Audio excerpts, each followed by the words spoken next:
Olá, senhores e senhoritas, tudo bem? Então, nesta aula eu apresento a vocês mais um poema de Gregório de Matos, autor barroco, brasileiro, baiano especificamente, que já foi apresentado a vocês em aulas anteriores. O Sebrasp, que é a banca elaboradora da prova do PAS, da UNB de primeira etapa, selecionou alguns poemas dele, eu já inclusive apresentei essa seleção a vocês, e segundo essa seleção do Sebrasp, existem três categorias de poemas de Gregório de Matos, segundo essa seleção, tudo bem? Essas categorias são quais? A categoria dos poemas religiosos, a categoria dos poemas líricos e a categoria dos poemas satíricos. Durante as últimas aulas, eu apresentei a vocês alguns exemplos de poemas religiosos de Gregório de Matos. Tudo bem? A partir desta aula, eu apresento a vocês alguns poemas da categoria dos poemas líricos. Quais são, basicamente, os dois temas abordados por Gregório de Matos por meio desses textos líricos? O amor e a existência. O amor e a existência. A existência do mundo, do homem especificamente, as questões que o ser humano faz a si mesmo, relativas à sua própria existência, enfim. Esse é o tipo de assunto que faz parte dos textos líricos de Gregório de Matos. E eu apresento a vocês, então, este texto dele, especificamente, que é Expressão do Silêncio do Poeta. Percebam que no título do poema existe uma espécie de paradoxo, né? Porque o silêncio, em tese, é a ausência de som. Ou seja, geralmente silêncio é associado à falta de expressão sonora de algo, não é? Mas neste poema, o que é que o eu lírico vai fazer? Ele vai expressar o que é que significa o seu silêncio. Então, é um paradoxo aparente. Lembram-se de que eu falei desse poema durante a nossa última aula e que eu disse que ele trata de um assunto muito importante para o nosso contexto atual, que é qual? A depressão. A depressão que pode, inclusive, desencadear o suicídio. Estamos ainda, né? Eu gravei esse vídeo para vocês no final de setembro, então, Setembro Amarelo, mês de prevenção contra o suicídio. E eu diria que esse poema é um poema importante para o nosso contexto, para a compreensão desse assunto que precisa ser discutido, que precisa ser debatido. E o texto faz isso. Ele apresenta um eu lírico que hoje nós poderíamos dizer é um eu lírico um tanto quanto deprimido, ok? E nós vamos fazer a leitura, então, dele agora, prestem atenção, para vocês assimilarem toda essa temática, toda essa complexidade desse texto, que é um texto belíssimo, mas bastante pessimista por conta desse caráter pessimista do eu lírico, por conta dessa perspectiva pessimista desse eu lírico, que é um eu lírico em estado de depressão, seria possível dizer hoje. Largo em sentir, em respirar sucinto, peno e calo, tão fino e tão atento, que fazendo disfarce do tormento, mostro que o não padeço e sei que o sinto. O mal que fora encubro, ou que desminto, dentro no coração é que o sustento, com que para penar é sentimento, para não se entender é labirinto. Ninguém sufoca a voz nos seus retiros, da tempestade ao estrondo efeito, lá tem ecos a terra, o mar suspiros.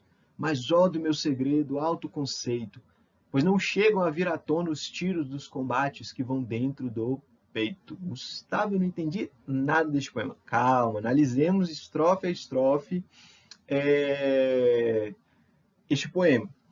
Largo em sentir, em respirar sucinto. Na primeira estrofe, pessoal, significa o quê? Que o sentir desse eu lírico é largo, é complexo, mas o respirar, ou seja, a aparência, o que esse eu lírico demonstra sentir, não é o que ele sente, porque o que ele sente é largo, mas o respirar dele é sucinto, é curto.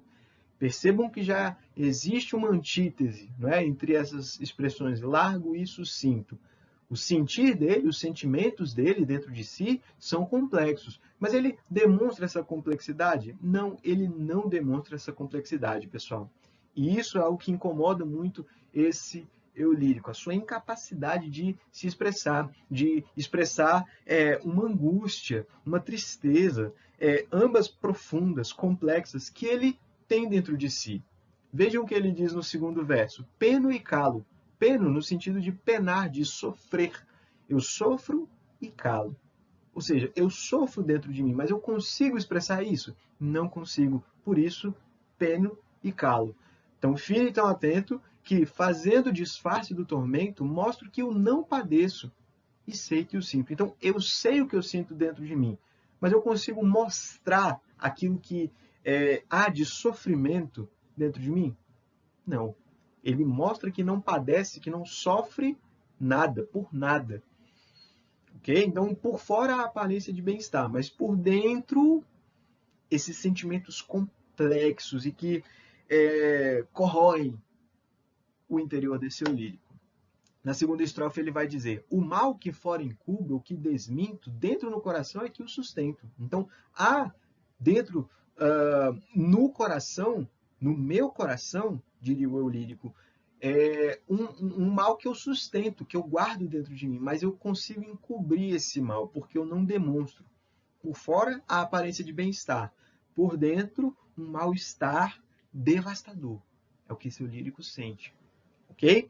Com que para penar é sentimento, para não se entender é labirinto. Ou seja, eu não consigo compreender aquilo que eu mesmo sinto dentro de mim. É como se eu, ao olhar para mim mesmo, para o meu interior, me visse numa espécie de labirinto do qual eu não posso sair. Por isso é que eu falei de depressão, pessoal. Depressão é algo que, em certos casos, pode ser associado a isso, a esse sentimento de incapacidade de encontrar o caminho certo para fugir ao estado de depressão, não é? E é o que o eu lírico apresenta nesta segunda estrofe do poema. Na terceira estrofe ele vai dizer: ninguém sufoca a voz nos seus retiros. Da tempestade ao estrondo efeito, lá tem ecos a terra, o mar suspiros. O lírico apresenta alguns elementos da natureza, alguns fenômenos da natureza que, são comparados ao próprio eu lírico. O eu lírico diz que não consegue se expressar, mas ele percebe que na natureza ao seu redor, todos os elementos naturais, os fenômenos naturais, ao acontecerem, se expressam. Por exemplo, a voz, quando uma pessoa grita, ela não reverbera, ela não repercute. Então, isso é um efeito da voz. A tempestade apresenta efeito também? Sim, o estrondo. Né? Estrondo significa barulho grave. Né? Poderíamos associar isso ao som do trovão. Então, a tempestade apresenta também efeitos. A tempestade se expressa audivelmente por conta do som do estrondo, do trovão, não é? Lá tem ecos à terra, o mar suspiros. Então a terra se expressa, o mar se expressa, o som, o barulho, né, das ondas do mar é uma expressão da ação do mar em si. Ou seja, a natureza é expressiva, mas esse eu lírico é expressivo? Não, ele não é expressivo. Ele não consegue se expressar, ele não consegue expressar o que ele sente dentro de si. E na quarta estrofe, e última, ele vai dizer: mas ó do meu segredo, autoconceito. Um segredo que ele guarda dentro de si, que é muito importante, mas que ele não consegue revelar. Pois não chegam a vir à tona os tiros dos combates que vão dentro do peito. Percebam que o eu lírico fala que dentro do peito dele, no interior dele, existem combates e tiros desses combates. É a complexidade dos sentimentos dele, não é? Mas os sons desses tiros, dos combates que vão dentro do peito dele, são audíveis? Não, esses sons não são audíveis. É o que ele diz, não chegam a vir à tona os tiros, ou os sons dos tiros, dos combates que vão dentro do peito. Ou seja, dentro dele mesmo, combates horrendos, uma luta horrenda, por conta dos vários conflitos existentes dentro dele mesmo. Mas nada disso vem à tona. Por quê? Porque ele é incapaz de se expressar, certo? E com essa análise, então, eu volto a falar do título do poema, que é a expressão do silêncio do poeta. O que é que há por trás desse silêncio, que é um disfarce, nada mais é do que um disfarce do poeta, que no texto é o eu lírico, né? O eu lírico é o próprio poeta, neste caso aqui. Então, é disso que o poema trata, tudo bem? Percebam que esse texto é um soneto, não sei se vocês perceberam, mas no arquivo que eu enviei para vocês, com os poemas selecionados de Gregório de Matos, os textos se apresentam com cada verso separado um do outro por meio dessa barrinha aqui, ó. Ok? Então, de largo até sucinto, um verso. A partir de peno, outro verso. Então, na primeira estrofe, se vocês fizerem a contagem adequadamente, vão perceber que existem 4 versos, mais 4 versos na segunda, 3 versos na terceira e 3 versos na quarta estrofe. Então, essa é a forma de um soneto. Se fizerem a metrificação desses versos, a escansão desses versos, vão perceber também que eles são decassílabos, que é outra característica desse tipo de poema, do soneto. E essa forma, prestem atenção, é uma forma que os barrocos herdam dos autores do Renascimento, porque os autores que iniciam o uso dessa forma específica de se fazer poesia são os autores do Renascimento, os autores do classicismo especificamente.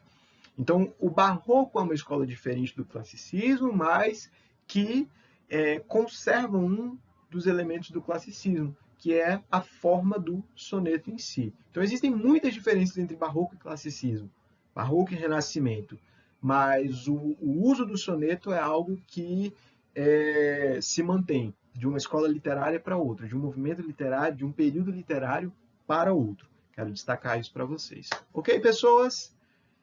Tarefa de casa para vocês. Vocês vão escolher um dos poemas líricos, a exceção do que nós acabamos de analisar nesta aula de Gregório de Matos, para realizar esses exercícios. Identifique e registre o significado de todas as palavras desconhecidas do poema. Então, não entendi tal palavra. Pesquise o significado daquela palavra, anote esse significado para depois você reler o poema com o significado e entender de maneira mais completa o poema. 2. Explique ao menos 2 figuras de linguagem típicas da literatura barroca presentes no poema. 2 daquelas que eu apresentei a vocês em aulas passadas, durante aulas passadas. Tem que explicar a figura de linguagem de maneira completa. Então, eu percebi, Gustavo, uma antítese em tal verso. Tudo bem, o que é uma antítese? E, naquele verso, como é que você pode afirmar que há uma antítese? Então, tem que explicar o que é antítese com base no texto escolhido por você mesmo, ok? Terceira e última parte do exercício, resuma numa frase ou num parágrafo curto a temática do poema. Ok, pessoal? Muito obrigado pela atenção de vocês. Qualquer dúvida que tiverem, mandem um e-mail para mim com a dúvida e eu vou tentar responder o mais rápido possível o e-mail que vocês enviarem. Beijos, abraços virtuais e até a próxima aula. Tchau, tchau.